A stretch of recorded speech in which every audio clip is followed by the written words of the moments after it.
Screen पे एक शख्स को देख रहे हैं आप। कौन है ये सिंगापुर के डिप्लोमेट हैं और यूएनएससी में प्रेसिडेंट भी रह चुके हैं। और इन्होंने क्या किया है, इन्होंने एक ऐसा बयान दिया है जिसने तहलका मचा दिया है। सिंगापुर के डिप्लोमेट ये कह रहे हैं कि यूके तुम अब ग्रेट नहीं रह चुके हो, तुम अपना पद छोड़ो और भारत को दो यूएनएससी का परमानेंट मेंबरशिप। अगर बदल नहीं सकता है यूएन तो तुम बदल जाओ, तुम हटो। और इनकी ये मांग है कि यूके को हटाया जाना चाहिए, उसकी जगह पे भारत को लाया जाना चाहिए। जानेंगे इनके बयान ने इतना हड़कंप क्यों मचाया है और कई सारी चीजें हैं जो इन्होंने चाइना को लेकर भी कही है।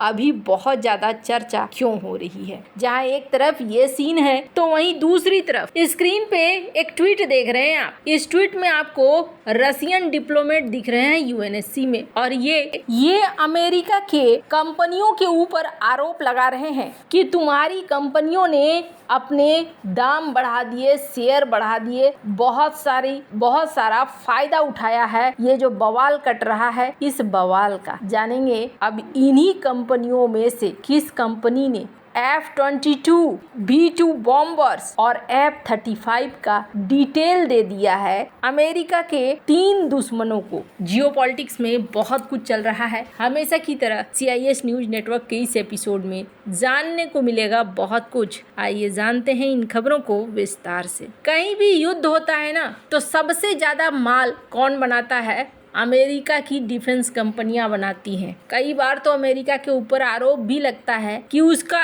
एक पार्टी का एक धड़ा ऐसा है जो चाहता है कि दुनिया में कहीं ना कहीं युद्ध होता रहे और हमारे यहाँ माल की छपाई होती जाए। पर अभी क्या हो रहा है, इन पर ये सारी चीजें उल्टी पड़ती हुई नजर आ रही है। स्क्रीन पर अमेरिकन डिपार्टमेंट ऑफ स्टेट का एक आर्टिकल देख सकते हैं। इन्होंने 30 तारीख को इस आर्टिकल को रिलीज किया है और इस आर्टिकल में ये कहा जा रहा है कि अमेरिका का F-22 B-2 बॉम्बर्स F-35 यानी ये वो टेक्नोलॉजी है जो काफी क्रिटिकल टेक्नोलॉजी है। ये टेक्नोलॉजी के सेंसिटिव डेटा चोरी हो चुके हैं और इस सेंसिटिव डेटा को चाइना के पास, रूस के पास, ईरान के पास पहुंचाया गया है और पहुंचाने में एक खास कंपनी ने बहुत ज्यादा मदद करी है। इनके एम्प्लॉइज ने मदद करी है और वो कंपनी कौन सी है? RTX corporation. आपको याद होगा, इसका ही नाम यूएनएससी में रूस के प्रतिनिधि ले रहे थे। फिलहाल के लिए अमेरिका ने क्या किया है, इस कंपनी के ऊपर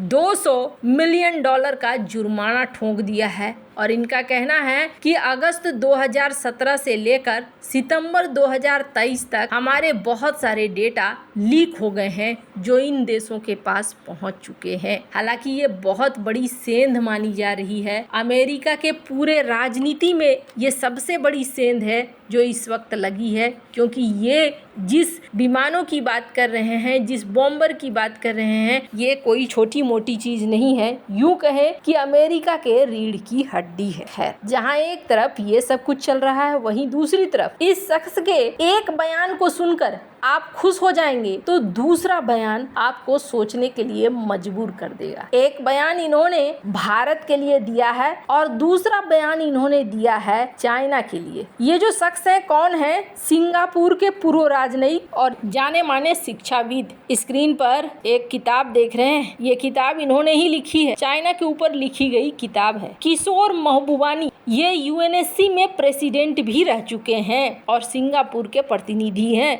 यहाँ इन्होंने बहुत ही रफ अंदाज में बात करी और ये आपको बता दूं, ये रफ अंदाज के लिए जाने जाते हैं। बड़े रफ अंदाज में इन्होंने कहा कि भारत यूएनएससी में परमानेंट सीट का हकदार है, उसे यह हक मिलना चाहिए। किशोर महबूबानी का ये बयान पीएम मोदी के सिंगापुर यात्रा से ठीक पहले आया, पर इन्होंने किस तरीके से इस बात को रखा है। एनडीटीवी को एक इंटरव्यू दे रहे थे महबूबानी और इन्होंने कहा कि अगर फिलहाल लगता है कि काउंसिल का विस्तार नहीं हो सकता है तो यूके को हटाओ और भारत को अस्थायी परमानेंट बनाओ। आज के समय में भारत काफी आगे निकल गया है। अमेरिका चीन के बाद दुनिया का तीसरा सबसे शक्तिशाली देश है। ग्रेट ब्रिटेन की बात करो तो अब वो ग्रेट थोड़ी है जो उसको यूएनएससी में सीट देकर रखे हुए हो। हालांकि इन्होंने जो बात कही है लहजा बहुत कड़ा है, लेकिन ये क्या कहना चाहते हैं? ये कहना चाहते हैं कि जब दूसरे विश्व युद्ध के बाद यूएनएससी में 5 देशों को वीटो पावर मिला था, तब वो देश चुने गए थे शक्ति के आधार पर, लेकिन आज की डेट में यूके का कोई स्थान नहीं है। इन्होंने भारत को लेकर कहा कि भारत की शक्ति को पहचानिए। एक शख्स जो यूक्रेन भी चला जाता है, रूस भी चला जाता है और दोनों से बैलेंस बनाकर रखे हुए है, वो देश जो इकोनॉमी के मामले में भी आगे बढ़ रहा है, यूके से लाखों गुना ज्यादा अच्छा है। इसे मिलना चाहिए यूएनएससी का परमानेंट मेंबरशिप। अब स्क्रीन पर एक आर्टिकल देखिए।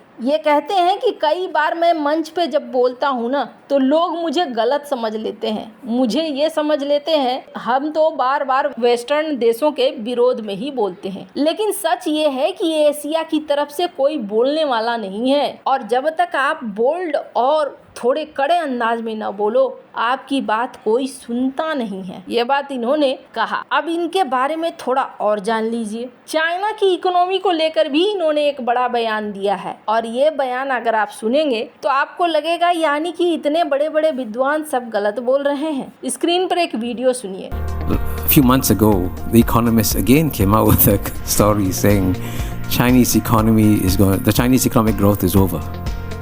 But then it had grown to 18 trillion. It had grown 50 times after 30 years of predictions of the coming collapse of China. Why do I emphasize that?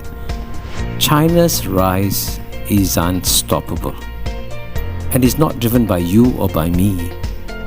It's driven by 1.4 billion Chinese people. इनसे सवाल किया गया कि क्या China की economy collapse कर जाएगी, तो इन्होंने कहा कि 1990 में जब 360 बिलियन डॉलर चाइना की इकोनॉमी थी, तब भी यही कहा गया था कि चाइना कोलैप्स कर जाएगा, लेकिन ऐसा नहीं हुआ और ट्रिलियन डॉलर वाली अर्थव्यवस्था बना। अभी भी चाइना का वो फेज चल रहा है जहां चाइना कोलैप्स नहीं कर रहा है, अपने बिजनेस को बदल रहा है, तरीकों को बदल रहा है। इन्होंने एक बात कही, इन्होंने कहा कि सबसे बड़ी ताकत चाइना की क्या है ना, चाइना को ये पश्चिमी दुनिया नहीं चलाते हैं, चाइना को चलाती है उसकी जनता। और वहाँ जो पॉलिटिकल सिस्टम है, वो पॉलिटिकल सिस्टम बहुत कमाल का है, जिसकी वजह से वो अपने देश को फिर से बाउंस बैक करवा लेंगे, फिर से वो वापस ले आएंगे। वैसे अगर इनके रिकॉर्ड को जरा देखेंगे, इनका किताब भी चाइना के ऊपर है। ये चाइना के काफी पक्षधर भी रहे हैं। स्क्रीन पर आप ट्वीट देख सकते हैं। इस वीडियो में भी उन्होंने यही कहा है कि अमेरिका चाइना के राइज को रोकना चाह रहा है। चाइना को लेकर